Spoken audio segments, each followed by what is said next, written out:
Hey guys and gals out there. It has been a long time since we've done a commercial for the Our Voice app, and so we thought it about time to do it again, and there have been 2 updates since. So with me, as always for one of these, is Mr. Corey Henderson, the technology director for Our Voice USA. So Mr. Henderson, nice to have you with us again. Actually, I think you're in this last episode too, so that's kind of cool. How you doing, man? I'm doing just fine. All right. So can you fill us in on what kind of changes have made? Is it to the canvassing part of the app? Yeah. Okay. So the 2 biggest, most noticeable changes, because it's been more than 2, is number 1, when you zoom out, markers cluster together and show a number for that area. And when you tap on it, it gives you a breakdown, how many have been knocked on, how many weren't home, etc. That's update number 1. Now, behind the scenes, as a part of that update, the map gets a lot faster because it doesn't have to render as many pins. Oh, wow. Okay. So that helps scale the app so we can support tens of thousands of addresses rather than just thousands. The second update, major update, is what we call geofencing, where you select a district, and right now we offer the state you're in, a congressional district you're in, or a state legislative district you're in. So when you go to edit a form, you can restrict canvassing to a district, and you tap that button and it says, oh, what do you want to restrict it to? And you select the state legislative house.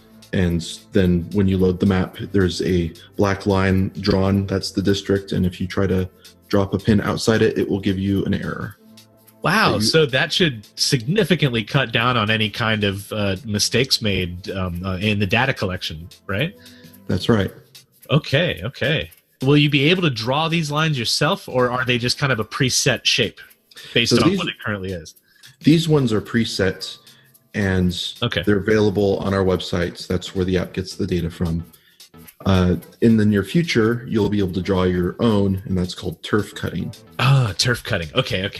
And that's what we're working on right now. And what comes with the turf cutting application is the ability to scale it even larger, because then you only have to worry about sending data of a specific area to a canvasser, and your database can have 100,000 or millions of addresses, and then each canvasser only gets a small chunk of that.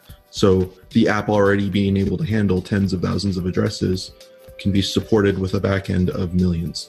That, sir, is brilliant. Instead of expecting everybody to have full access to absolutely everything, you're just giving them exactly what they need, and it's fitting right inside of what their phone's capable of. Correct. I like that. So is that another piece of the puzzle with the, I love the coined phrase, decentralized data?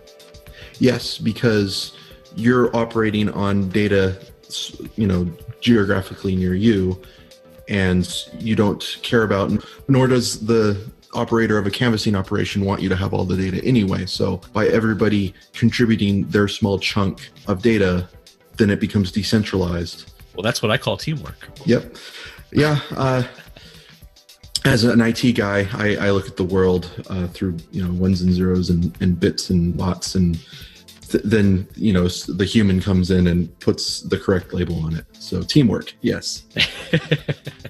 That's what I'm here for, to rehumanize yourself. I sure do appreciate that. Sting and the Police reference for the older crowd. Thank you very much.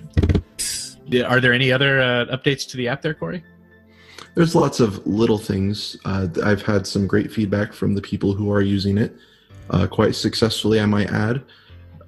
There's one individual in particular says that he's gotten 5 times as many canvassers this election cycle as opposed to last time, entirely because the app makes it so easy. Wow.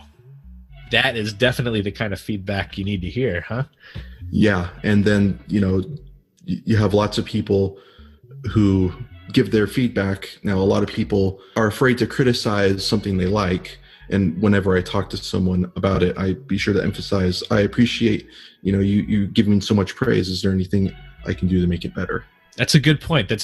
Yeah, because if you don't hear any of the negatives, especially from the people who don't want to hurt your feelings in the process, then how would we ever make it better for people? Yeah, and, I can see that. And like I said, I'm a robot, so I don't have feelings. Well, I do, but you can't hurt them very easily anyway. No, not at all. Beep, bop, boop. Yeah, so that'll get cut out for sure. Well, Mr. Henderson, it is always a pleasure to have you with us. Is there anything in the near future, any larger changes to be made to the app going forward, or are you in kind of a scenario where you're going to clean up and trim up the edges, or what's going on there? What's your near future entail? Most certainly clean up and polish off the edges. I have some irons in the fire, as it were, as to try and getting more data. And if those pan out, then it will be much easier to expand the non-canvassing functions of the app. So those are revelations that are yet to come. What's the I think you told me about this before. What's the coder terminology for cleaning up the loose edges there? Oh, technical debt. Technical debt. There we go. Yeah, that's what I was shooting for. I'm sick of paying the technical debt, so I'm going to go, pay the entire principal. Well, Mr. Henderson, as always, it has been a great pleasure to have you on the show to tell us more about this awesome free app that you work so hard at producing. From all of us who are going to benefit from it in the future to all of you involved, thank you, sir, from the bottoms of our hearts and the tops of our votes. You're welcome.